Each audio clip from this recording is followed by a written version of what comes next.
एक और टॉपिक लेकर आया हूँ मैं जियोग्राफी से, जो कि हाइड्रोस्फीयर के मुतालिक है।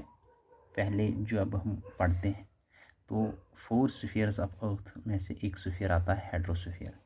ठीक है, वाटर के मुतालिक बात हो रही है आज।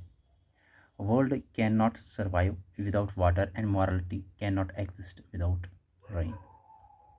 85% ऑफ द वर्ल्ड पॉपुलेशन अगर आप देखोगे वो इस वक्त ड्राइएस्ट फील कर रही है, क्योंकि 90% of the world supply fresh water जो है वो एंटार्क्टिका से आता है। ये भी आपको याद रखना होगा कि 90% ऑफ द वर्ल्ड सप्लाई जो आती है फ्रेश वाटर की वो कहाँ से आता है, एंटार्क्टिका से आता है। आपको पता है स्टूडेंट्स कि ये चीज़ आपको जहन में रखनी होगी कि हमारा ह्यूमन ब्रेन जो है 70% ह्यूमन ब्रेन जो है वो वाटर से बना है। ठीक है, इसके बाद अगर हम जाए the water below the surface of the earth जो है, जो सरफेस ऑफ द अर्थ होता है, तो यानी कि सरफेस अगर हम देखेंगे सरफेस ऑफ द अर्थ, यहाँ से ये चीज़ जो अगर हम देखेंगे सरफेस ऑफ द अर्थ, तो ग्राउंड वाटर जो है, ग्राउंड वाटर, तो the water below the surface of the earth, यानी फिर से सोचना है water below the surface of the earth is called ground water. ठीक है, ये चीज़ मैंने समझाने के लिए रखी है कि अगर वाटर यहाँ पर है तो बिलो अगर हम जाएंगे below the surface of the earth, तो जो अंदर से आता है पानी उसको ग्राउंड वाटर के नाम से जानते हैं। ठीक है, रिवर जो है जनरली जो है इसके सोर्स होते हैं माउंटेन्स, जैसे कि आप देखा होगा 3 मेन सोर्सेस होते हैं। जैसे कि इंडिया में अगर हम देखेंगे गंगा से, अगर हम देखेंगे गंगा गंगोत्री ग्लेशियर से आता है, तो इसी तरीके से यमुना जो है यमुनोत्री ग्लेशियर से आता है। लेकिन मेन कारण जो है वो माउंटेन्स होते हैं। ठीक है, माउंटेन्स है, तो आपको ये भी याद रखना होगा, पूछा जाता है बार बार जीके एसएसबी एग्ज़ाम में या मुख्तलिफ कॉम्पिटिटिव एग्ज़ाम्स में।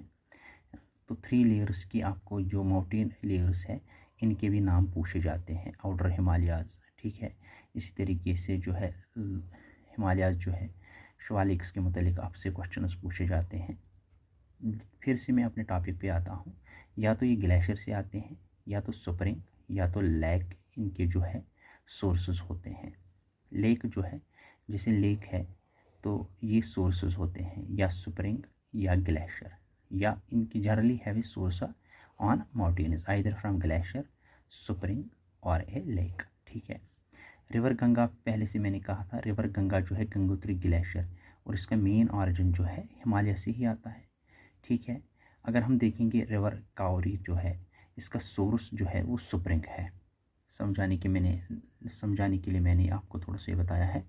टेली कैवरी जो है लोकेटेड जो है, यहाँ से मैंने लोकेटेड लोकेशन भी रखी है, लोकेटेड जो है एरिया जो है कोडाकाड डिस्ट्रिक्ट जो है कर्नाटका है। ठीक है, फिर से मैं कहूँ रिवर कैवरी जो है इसका सोर्स जो है वो स्प्रिंग है। ठीक है, चलिए, रिवर अमेजन जो है साउथ अमेरिका में पाई जाती है और ये second largest river in the world आता है। ठीक है, second largest river Amazon river जो है साउथ अमेरिका में। तो अगर आप चाहे तो एक मैप भी बना सकते हैं, तो आपको इस साइड जाना होगा।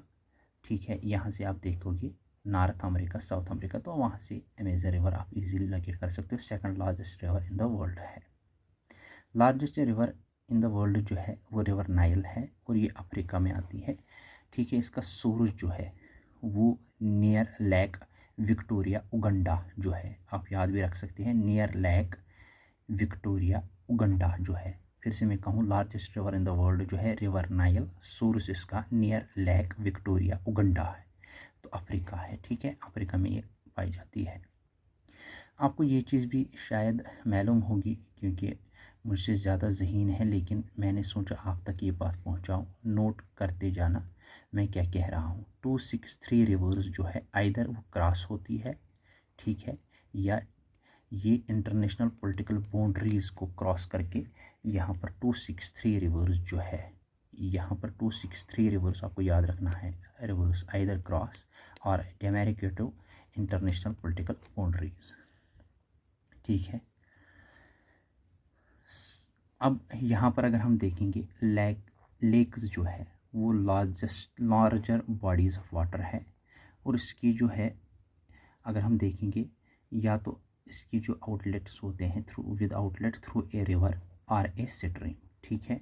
या ऐसे भी होते हैं जो टेक्टोनिक एक्टिविटी से, वॉल्केनिक एक्टिविटी या रिवर या ग्लेशियर एंड लावा एक्शन से लेक्स ऑरिजिन होते हैं, ठीक है। फिर इसमें लेक्स ऑरिजिन जो है tectonic activity, volcanic activity, river, glacier and जो है लावा।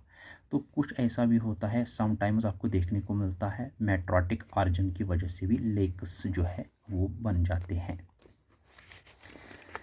इसके बाद अगर हम देखेंगे कैस्पियन सी के मुतालिक, लेक बाइकियल, वॉलर लेक जो है, वॉलर लेक भी आप देखते हैं ये जो है ये अर्थ मूवमेंट्स की वजह से फॉर्म हुए हैं, ठीक है। Deepest and fresh water lake in the world जो है वो लेक बाइकियल है, BAIKAL, ठीक है। तो आप इस तरीके से आप याद रख सकते हैं, deepest fresh water lake in the world. Caspian sea जो है लार्जेस्ट साल्ट वाटर लेक है in the world, salt water lake in the world जो है वो कैस्पियन सी है, ठीक है। इसके बाद अगर आप देखोगे लंगून लेक्स जो है आर फार्मड वेव डिपोजिशन, ठीक है। लंगून lakes are formed wave deposition की वजह से फॉर्म और वजूद में आए हैं, ठीक है। अर्थ मूवमेंट्स की वजह से लेक बाइकल, वॉलर लेक, ये deepest fresh water lake in the world जो है लेक बाइकल को खिताब जाता है, क्रेडिट इसको जाता है, और ये याद भी रखना है। सांबर लेक जो है largest salt lake in India माना जाता है। चिल्का लेक जो है लार्जेस्ट लंगून लेक इन इंडिया है, ठीक है। चिल्का लेक जो है लार्जेस्ट लंगून लेक माना जाता है। फिर से मैं कहूँ वेव डिपोजिशन इसमें मेन कारण होता है। फिनलैंड जो है is known as thousands of lakes, यहाँ पर आप थाउजेंड्स ऑफ लेक्स को देखोगे फिनलैंड, ठीक है, याद रखना है। वर्ल्ड लार्जेस्ट गॉफ जो है गॉफ ऑफ मैक्सिको माना जाता है, ये भी बार बार पूछा जाता है, ये भी पूछा जाता है डिफरेंट एग्जाम्स में और आया भी है अब तक। और टर्म ओशन जो है इसका ऑरिजिन जो है ग्रीक वर्ड से निकला है, Oceanus meaning enormous river encircling the earth, ठीक है। क्यों मैंने ये जिक्र किया, क्योंकि ओशन जो है ऑफ द वर्ल्ड जो है पैसिफिक ओशन की परसेंटेज अगर आप देखोगे 46% है, ठीक है। और इंडियन ओशन जो है वो 20% में आता है, और इसी तरीके से अटलांटिक ओशन जो है 24% है, और साउदर्न ओशन जो है 6% है। पैसिफिक ओशन जो है largest ocean in the world, ये भी एग्जाम में आ जाता है कि लार्जेस्ट ओशन का नाम बताइए, which lake is the largest ocean in the world, तो आपको लिखना है पैसिफिक ओशन, ठीक है। ये भी मैं बताऊँ थाउजेंड्स ऑफ लेक्स कहाँ पर पाए जाते हैं, ये भी क्वेश्चन आपको पूछा जाएगा, तो आपको फिनलैंड लिखना है। सांबर लेक कहाँ पर पाया जाता है, largest salt water lake in India, ठीक है। सैलिनिटी ऑफ डेड सी में कितना है percent, 8.6 times saltier than other oceans इसमें पाया जाता है, ठीक है।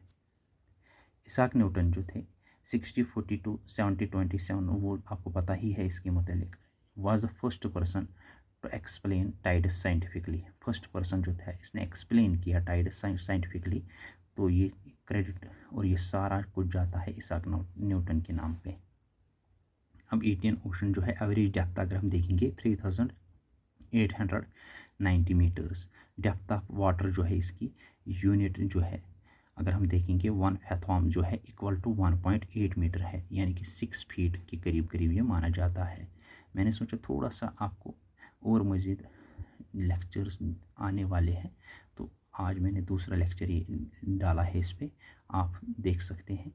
तो जो भी आपको याद रहेगा इसमें नोट करते जाइए, और अगर आपको मज़ीद ऐसे टॉपिक चाहिए या ये मटेरियल PDF में चाहिए तो आप मुझे कमेंट बॉक्स में बता सकते हैं।